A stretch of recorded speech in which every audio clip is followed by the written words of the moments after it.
Hello aspirants, welcome back to our channel mathematics by Bhagyalakshmi. Poverty in India, భారతదేశంలో పేదరికం మీద మనం ఆల్రెడీ 25 ఎంసీక్యూస్ అయితే పోస్ట్ చేయడం జరిగింది. అండ్ రిమైనింగ్ క్వశ్చన్స్ ఏవైతే ఉన్నాయో 26 నుంచి అవన్నీ కూడా ఈరోజు క్లాస్లో అయితే డిస్కస్ చేయబోతున్నాం.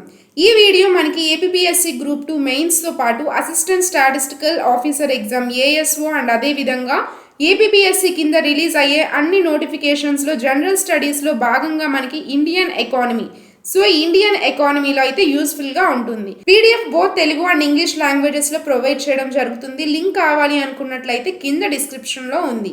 మీరు మన ఛానల్ యొక్క మెంబర్షిప్లో జాయిన్ అయ్యి పీడిఎఫ్ యాక్సెస్ని అయితే పొందవచ్చు. సో లేట్ చేయకుండా టాపిక్లోకి వెళ్ళిపోదాం. First question, consider the following factors contributing to the widening of income inequalities in India. భారతదేశంలో ఆదాయ అసమానతలు పెరగడానికి దారితీస్తున్న క్రింది అంశాలు. మొదటిది, గ్రామీణ మరియు పట్టణ ప్రాంతాల్లో భూమి, మూలధనం మరియు రియల్ ఎస్టేట్ వంటి ఉత్పాదక ఆస్తుల యొక్క అసమాన యాజమాన్యం. అండ్ రెండవది, సాంకేతిక పరిజ్ఞానంలో వచ్చే మార్పులు నైపుణ్యం లేని శ్రామికులతో పోలిస్తే అధిక నైపుణ్యం కలిగిన శ్రామికులకు డిమాండ్ మరియు వేతనాలను పెంచడం, skill biased technological change. And మూడవది, అసంఘటిత లేదా అనధికారిక రంగంలో తక్కువ వేతనాలు మరియు సామాజిక భద్రత లేక శ్రామిక శక్తి ఎక్కువగా కేంద్రీకృతమై ఉండడం. సో ఈ 3 స్టేట్మెంట్స్లో ఏది కరెక్ట్? సరైన సమాధానం ఆప్షన్ డి, ఆల్ 3 స్టేట్మెంట్స్. ఇచ్చిన 3 స్టేట్మెంట్స్ కూడా మనకి కరెక్ట్గా ఉన్నాయి. భారతదేశంలో ఆదాయ అసమానతలు పెరగడానికి, సో ఇవి మనకి చూస్తే కనుక భారతదేశంలో ఆదాయ అసమానతలకు ఈ 3 అంశాలు కూడా కారణాలు. అదేవిధంగా మనకి దేశంలో ఉత్పాదక ఆస్తుల యొక్క కేంద్రీకరణ అంటే ఎసెట్ కాన్సన్ట్రేషన్ కొద్ది మంది వద్దనే ఉండడం, అదేవిధంగా ఆధునిక సేవ లేదా సాంకేతిక రంగాలలో నైపుణ్యం కలిగిన వారికి అధిక వేతనాలు లభించడం, ఇంకొక వైపు జనాభాలో అత్యధిక భాగం తక్కువ వేతనాలు పొందే అసంఘటిత రంగాలలో అంటే ఇన్ఫార్మల్ సెక్టార్లో ఉండడం వల్ల ధనిక మరియు పేద వ్యత్యాసం నిరంతరం అయితే పెరుగుతూనే ఉంది. నెక్స్ట్ క్వశ్చన్, ఆర్థిక సంస్కరణల తదనంతర భారతదేశంలో ప్రాంతీయ మరియు వ్యక్తుల మధ్య ఆదాయ అసమానతలకు క్రింది నిర్మాణపరమైన ఆర్థిక దృగ్విషయాలలో స్ట్రక్చరల్ ఫినామినా ఏది గణనీయంగా దోహదపడుతుంది? Important question. Which of the following economic structural phenomena in post reform India?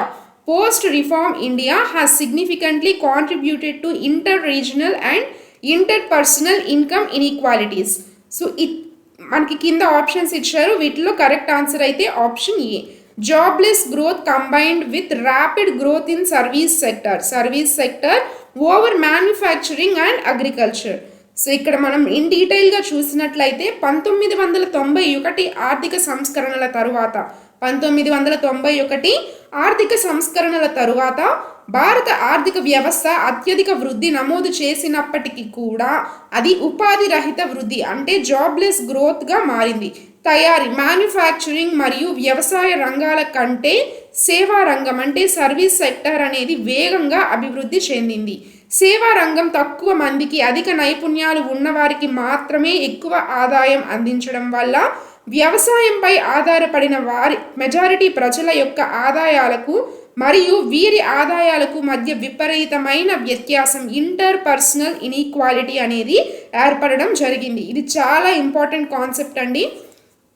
Next question, consider the following institutional and physical factors leading to income inequalities in India. భారతదేశంలో ఆదాయ అసమానతలకు దారితీసే క్రింది సంస్థాగత మరియు ద్రవ్య లోపాలపై ఫస్ట్ స్టేట్మెంట్, ప్రత్యక్ష పన్నులతో పోలిస్తే జిఎస్టి వంటి పరోక్ష పన్నులపై అధికంగా ఆధారపడే తిరోగమి పన్ను నిర్మాణం అంటే రిగ్రెసివ్ ట్యాక్స్ స్ట్రక్చర్. అండ్ రెండవ స్టేట్మెంట్, మానవ మూలధనంపై ప్రత్యేకించి నాణ్యమైన ప్రభుత్వ విద్య మరియు ప్రాథమిక వైద్యంపై అరాకొర కేటాయింపుల లేదా పెట్టుబడులు. అండ్ మూడవ స్టేట్మెంట్, నైపుణ్యం లేని శ్రామికుల కోసం యూనియన్ వ్యవస్థ కలిగిన అధికారిక ప్రభుత్వ రంగ ఉద్యోగాల వేగవంతమైన విస్తరణ. సో మనకి ఇది చాలా కాన్సెప్ట్ అనేది ఇంపార్టెంట్ కాన్సెప్ట్. సో వీటిల్లో మనకి పైన ప్రకటనలలో ఏవి సరైనవి? కరెక్ట్ ఆన్సర్ అయితే option A, only 1 and 2 statements మాత్రమే మనకి కరెక్ట్. అండ్ థర్డ్ స్టేట్మెంట్ అనేది ఇన్కరెక్ట్. ఎందుకో చూద్దాం. సో పరోక్ష పన్నులు ఇండైరెక్ట్ ట్యాక్సెస్ ధనిక పేద అనే తేడా లేకుండా అందరిపై కూడా ఒకే పన్ను భారం అయితే వేయడం జరుగుతుంది. దీనివల్ల పేదల యొక్క నికర ఆదాయం తగ్గి అసమానతలు అయితే పెరుగుతున్నాయి. ఇన్ఈక్వాలిటీస్ అనేవి పెరగడం జరుగుతుంది. అలాగే విద్య వైద్యంపై తక్కువ ప్రభుత్వ వ్యయం పేదలకు సామాజిక చలనశీలతను అంటే సోషల్ మొబిలిటీ తగ్గించి అసమానతలను అయితే పెంచడం జరుగుతుంది. అయితే మనకి ఇచ్చిన థర్డ్ స్టేట్మెంట్ గురించి చూద్దాం. ఇప్పుడు థర్డ్ స్టేట్మెంట్ అనేది ఇన్కరెక్ట్ అని చెప్పాం. ఎందుకంటే ప్రభుత్వ రంగంలో నైపుణ్యం లేని ఉద్యోగాల విస్తరణ తగ్గడం మరియు కాంట్రాక్ట్ మయం కావడం అసమానతలకు కారణమైంది, కానీ విస్తరణ అయితే కాదు. సో థర్డ్ స్టేట్మెంట్ అనేది incorrect. Next question, consider the following statements regarding the poverty head count ratio HCR. Poverty head count ratio పేదరిక హెడ్ కౌంట్ నిష్పత్తికి సంబంధించి ఫస్ట్ స్టేట్మెంట్, పేదరిక రేఖ కంటే దిగువన నివసించే మొత్తం ప్రజల సంఖ్యను దేశంలో ఉన్న మొత్తం జనాభాతో ఎంతో భాగించడం ద్వారా ఇది లెక్కించబడుతుంది. అండ్ నెక్స్ట్ది, ఇది పేదరికంలో ఉన్న ప్రజల యొక్క పేదరిక తీవ్రతను లేదా లోతును ఇంటెన్సిటీ ఆఫ్ పావర్టీని కొలవలేకపోతుంది మరియు పేదరిక రేఖ కంటే దిగువన ఉన్న అందరినీ సమానంగా పరిగణిస్తుంది. స్టేట్మెంట్స్ అనేవి జాగ్రత్తగా చూడండి. అండ్ నెక్స్ట్ స్టేట్మెంట్, నీతి ఆయోగ్ జాతీయ బహుమితీయ పేదరిక సూచి MPI అనేది నివేదిక ప్రకారం 2015-16 నుండి 2019-21 కాలానికి భారత బహుమితీయ పేదరిక హెడ్ కౌంట్ నిష్పత్తి గణనీయంగా తగ్గింది. చూసారా ఎంత కాన్సెప్ట్ ఉందో ఒక్క క్వశ్చన్లో. సో ఈ స్టేట్మెంట్స్లో ఏది కరెక్ట్? సరైన సమాధానం అయితే option D, all the 3 statements. ఇచ్చిన 3 స్టేట్మెంట్స్ కూడా మనకి కరెక్ట్గా ఇవ్వడం జరిగింది పావర్టీ హెడ్ కౌంట్ రేషియోకి సంబంధించి. సో 3 స్టేట్మెంట్స్ కూడా మనకి కరెక్ట్గా ఉన్నాయి. అదేవిధంగా మనం ఇంకా చూసినట్లయితే హెడ్ కౌంట్ నిష్పత్తి ఎంతమంది పేదలు ఉన్నారో స్పష్టంగా చెప్తుంది, కానీ పేదరికంలో ఉన్న వ్యక్తి రూపాయి తక్కువతో ఉన్నాడా లేదా అసలు ఆదాయం లేకుండా తీవ్ర పేదరికంలో ఉన్నాడా అనే పేదరిక తీవ్రతను అంటే ఇంటెన్సిటీ ఆఫ్ పావర్టీ అనేది హెడ్ కౌంట్ నిష్పత్తి చూపలేదు. నీతి ఆయోగ్ నేషనల్ MPI నివేదిక ప్రకారం భారత్లో పేదరిక హెడ్ కౌంట్ రేషియో అనేది 24.85% నుండి 14.96%కి తగ్గినట్లయితే వెల్లడైంది. నెక్స్ట్ క్వశ్చన్, నీతి ఆయోగ్ విడుదల చేసిన జాతీయ బహుమితీయ పేదరిక సూచి మల్టీ డిమెన్షనల్ పావర్టీ ఇండెక్స్ ప్రగతి సమీక్ష నివేదిక ప్రకారం భారత గ్రామీణ మరియు పట్టణ ప్రాంతాలలోని హెడ్ కౌంట్ నిష్పత్తికి సంబంధించి క్రింది ప్రకటనలలో ఏది సరైనది? ఏది correct? Important question. Correct answer అయితే option B. Rural areas recorded a faster decline in poverty head count ratio falling from 32.59% in 15-16 to so ఎంతకి తగ్గింది? 19.28% ఇన్ 2019-21. నీతి ఆయోగ్ నివేదిక ప్రకారం గ్రామీణ ప్రాంతాలలో బహుమితీయ పేదరిక హెడ్ కౌంట్ నిష్పత్తి అనేది సో మనకి 32.59 నుండి 19.28కి వేగంగా తగ్గింది. సో పట్టణ ప్రాంతాలలో ఇది 8.65% నుండి 5.27%కి తగ్గడం జరిగింది. గ్రామీణ ప్రాంతాలలో పారిశుద్ధ్యం, వంట గ్యాస్, తాగునీరు, విద్యుత్ వంటి కనీస సదుపాయాల కల్పన, స్వచ్ఛ భారత్, జల్ జీవన్ మిషన్, ఉజ్వల సో వీటి నుండి గ్రామీణ పేదరిక తగ్గుదలకు వేగవంతమైన ప్రోత్సాహాన్ని అయితే ఇవ్వడం జరిగింది. నెక్స్ట్ క్వశ్చన్, ఐక్యరాజ్య సమితి అభివృద్ధి కార్యక్రమం UNDP united nations development programme మరియు Oxford poverty and human development initiative సంయుక్తంగా విడుదల చేసిన గ్లోబల్ బహుమితీయ పేదరిక సూచి global multi dimensional poverty index 2025 so నివేదిక యొక్క ప్రధాన ఇతివృత్తం థీమ్ ఏంటి? మనకి థీమ్ కూడా అడుగుతూ ఉంటారు. కరెక్ట్ ఆన్సర్ అయితే option B, overlapping hardships, poverty and climate hazards, పరస్పర వ్యాప్తి కష్టాలు, పేదరికం మరియు వాతావరణ ముప్పులు. Global multi dimensional poverty index 2025 నివేదిక యొక్క ప్రధాన ఇతివృత్తం మనకి overlapping hardships, poverty and climate hazards. So ఈ నివేదిక మొదటిసారిగా బహుమితీయ పేదరికాన్ని తీవ్రమైన వేడి హై హీట్, అదేవిధంగా కరువు, వరదలు మరియు వాయు కాలుష్యం వంటి వాతావరణ ముప్పులతో అనుసంధానించి విశ్లేషించింది ఫస్ట్ టైం. అదేవిధంగా ప్రపంచవ్యాప్తంగా మనకి బహుమితీయ పేదరికంలో ఉన్న 1.1 బిలియన్ల ప్రజలలో దాదాపు 80% సుమారు 887 మిలియన్లు కనీసం ఒక వాతావరణ ముప్పు ఉన్న ప్రాంతాల్లోనే నివసిస్తున్నారనైతే ఈ నివేదిక వెల్లడించడం జరిగింది. ఇది రీసెంట్ది కాబట్టి చాలా important. Next concept consider the following statements regarding the global multi dimensional poverty index structure and its 2025 report findings. Global బహుమితీయ పేదరిక సూచి నిర్మాణం మరియు దాని యొక్క 2025 నివేదిక ముఖ్య అంశాలకు సంబంధించి మొదటి statement, global multi dimensional poverty index పేదరికాన్ని ఆరోగ్యం, విద్య మరియు జీవన ప్రమాణాలు అనే 3 రంగాలు అంటే డైమెన్షన్స్ మరియు మొత్తం 10 సూచీలు ఇండికేటర్స్ ఆధారంగా లెక్కిస్తుంది. అండ్ రెండవది, ఒక కుటుంబం యొక్క భారీత లోటు స్కోర్ అంటే వెయిటెడ్ డిప్రివేషన్ స్కోర్ అనేది 33.3% లేదా అంతకంటే ఎక్కువ ఉంటే ఆ కుటుంబాన్ని బహుమితీయ పేదరికంలో ఉన్నట్టు గుర్తిస్తారు. అండ్ థర్డ్ స్టేట్మెంట్, 10 సూచీలలో పరిశుభ్రమైన వంట గ్యాస్ లేదా ఇంధనం క్లీన్ కుకింగ్ ఫ్యూయల్ లభించకపోవడం అనే లోటు వల్ల ప్రపంచవ్యాప్తంగా అత్యధిక సంఖ్యలో ప్రజలు ప్రభావితం అయ్యారు. సో ఈ 3 స్టేట్మెంట్స్లో ఏది కరెక్ట్? సరైన సమాధానం ఆప్షన్ డి. ఇచ్చిన 3 స్టేట్మెంట్స్ కూడా మనకి కరెక్ట్. 3 స్టేట్మెంట్స్ కూడా మనకి కరెక్ట్గా ఉన్నాయి.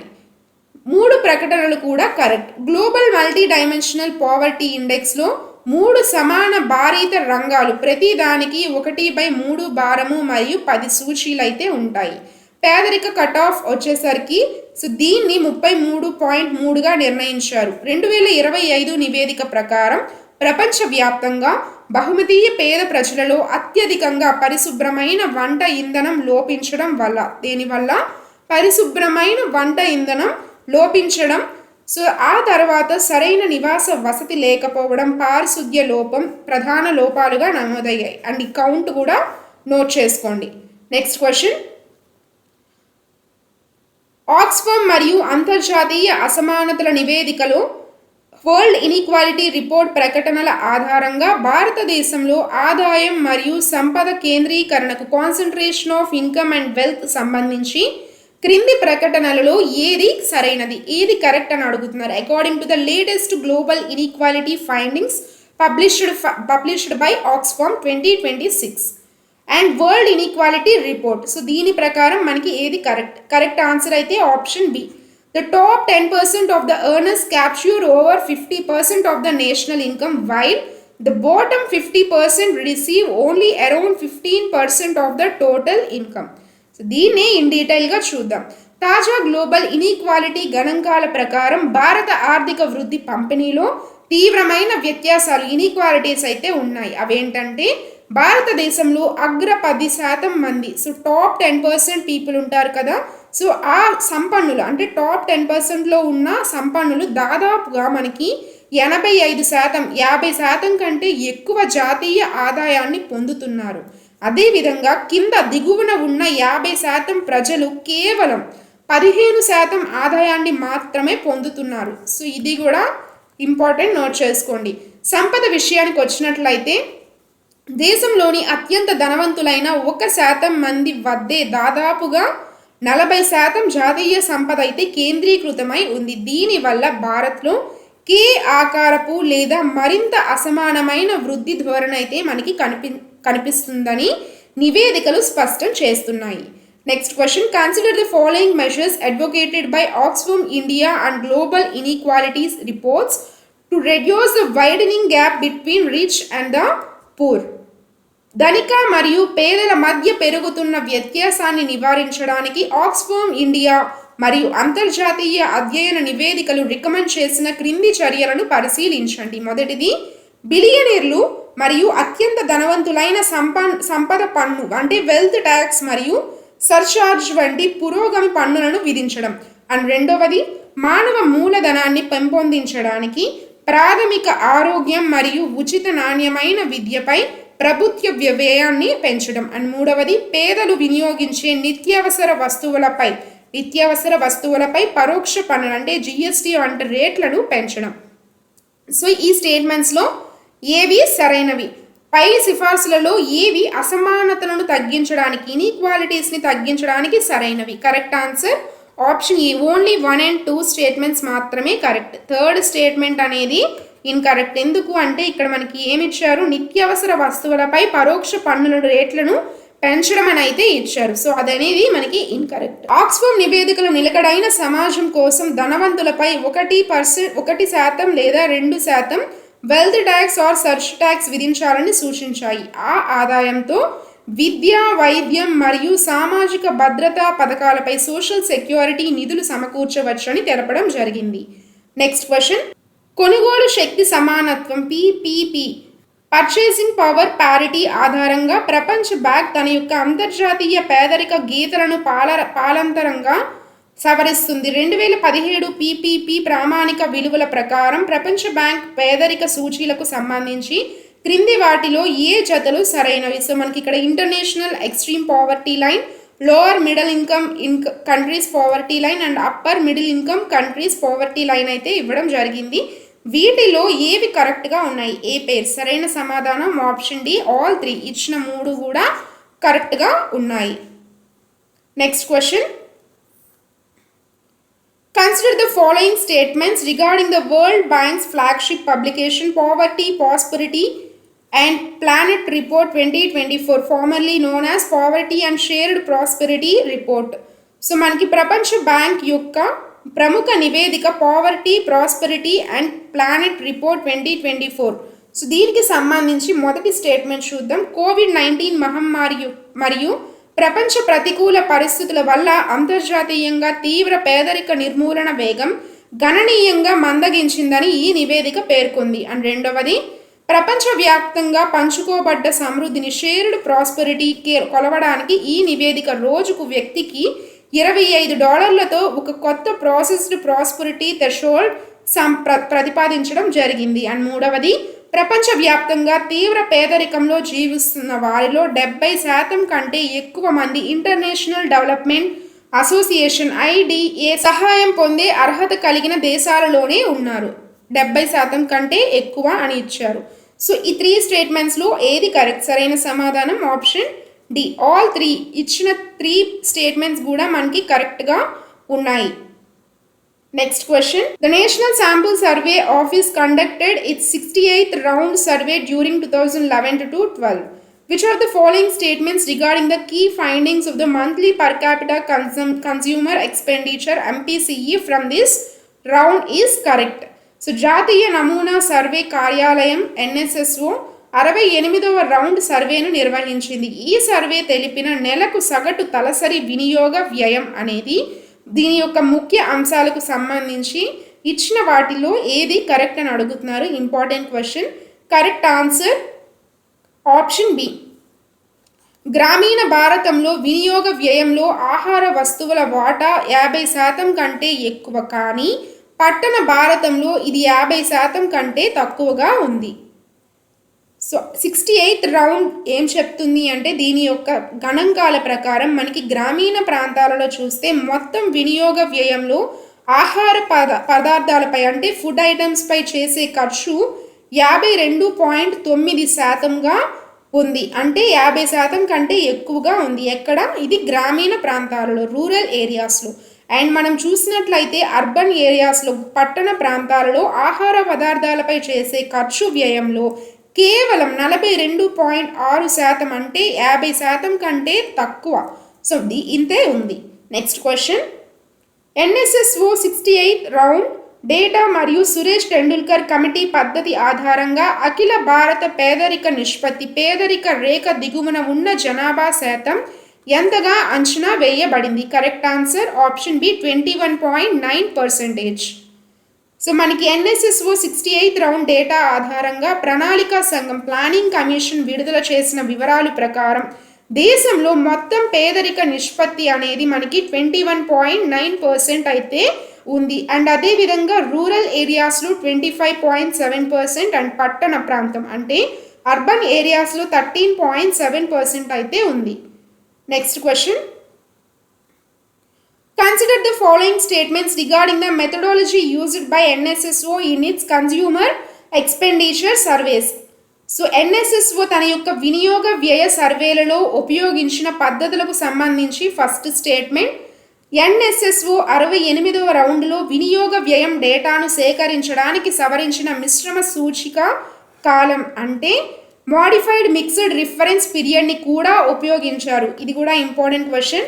అండ్ రెండవ స్టేట్మెంట్, ఎంఎంఆర్పి పద్ధతి ప్రకారం కూరగాయలు, గుడ్లు, చేపలు మరియు సుగంధ ద్రవ్యాలు వంటి రోజు ఉపయోగించే వస్తువుల వినియోగ కాలాన్ని అంటే రీకాల్ పీరియడ్ని గడిచిన 7 రోజులుగా పరిగణిస్తారు.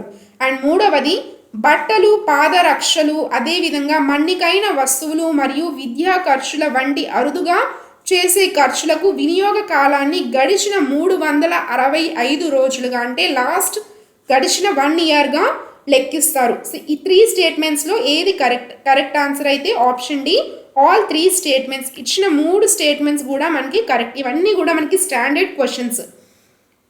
అండ్ ఇన్ డీటెయిల్గా చూస్తే టెండూల్కర్ కమిటీ రికమెండేషన్ను అనుసరించి ఎన్ఎస్ఎస్ఓ 68వ రౌండ్లో ఈ వినూత సూచిక కాలాన్ని ఉపయోగించింది. తరచుగా కొనుగోలు చేసే పాలు, కూరగాయలు, మాంసం వంటి వస్తువులకు 7 రోజులు, స్థిరమైన బట్టలు, పాదరక్షకులు, అదేవిధంగా వైద్యం, విద్య వంటి వస్తువులకు 365 రోజులు మరియు మిగిలిన ఇతర వస్తువులకు 30 రోజుల రికాల్ పీరియడ్ను ప్రామాణికంగా తీసుకుంటారు. ఇది చాలా ఇంపార్టెంట్. సో మనకి క్యాలిక్యులేషన్ ప్రాసెస్లో ఇవన్నీ కూడా అడిగే క్వశ్చన్స్. నెక్స్ట్ క్వశ్చన్, ఎన్ఎస్ఎస్ఓ 68వ రౌండ్ డేటా ఆధారంగా టెండూల్కర్ కమిటీ నిర్ణయించిన అఖిల భారత స్థాయి గ్రామీణ మరియు పట్టణ ప్రాంతాల నెలవారీ తలసరి వినియోగ వ్యయం అంటే monthly per capita consumption expenditure MPCE పేదరిక రేఖల విలువలు ఎంత? Correct answer option A. So రూరల్లో అయితే మనకి 816 రూపీస్ పర్ మంత్, అదేవిధంగా అర్బన్ ఏరియాస్లో 1000 రూపీస్ పర్ మంత్.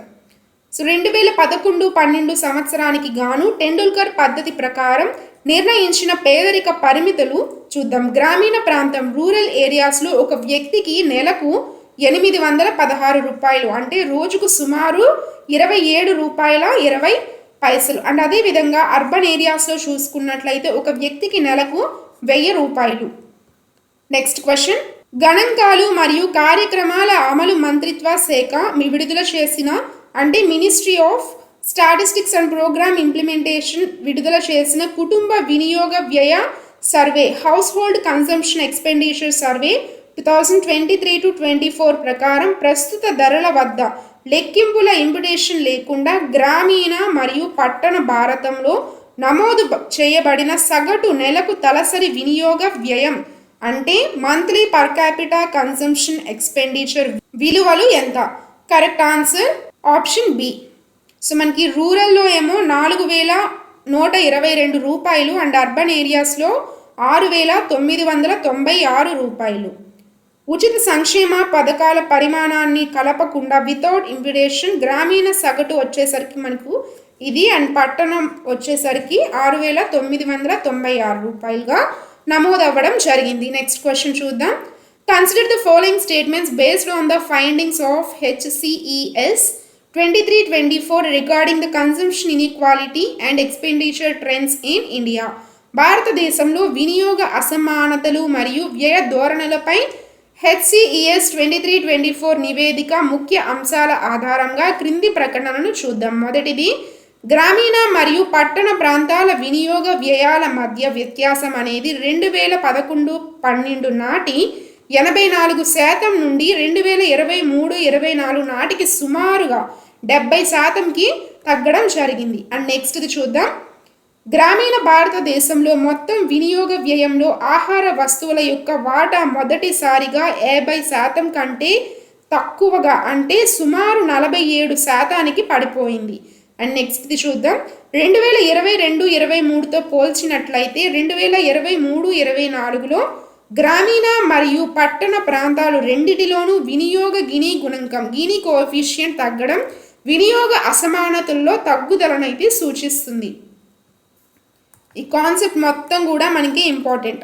సో వీటిలో కరెక్ట్ ఆన్సర్ అయితే option D, all the 3 statements. ఇచ్చిన 3 స్టేట్మెంట్స్ కూడా మనకి కరెక్ట్గా ఉన్నాయి. నెక్స్ట్ క్వశ్చన్, హెచ్సిఈఎస్ 23-24 సర్వే ఆధారంగా గ్రామీణ ప్రాంతాలలో అత్యధిక సగటు నెలకి తలసరి వినియోగ వ్యయం నమోదు చేసిన రాష్ట్రం లేదా కేంద్రపాలిత ప్రాంతం ఏది? మరియు అత్యల్ప MPCE నమోదు చేసిన రాష్ట్రం ఏది? Correct answer option B. Highest మనకి సిక్కిం అండ్ లోవెస్ట్ ఛత్తీస్గఢ్. అత్యధిక MPCE కలిగిన రాష్ట్రం సిక్కిం అండ్ అత్యల్ప వచ్చేసరికి మనకి ఛత్తీస్గఢ్.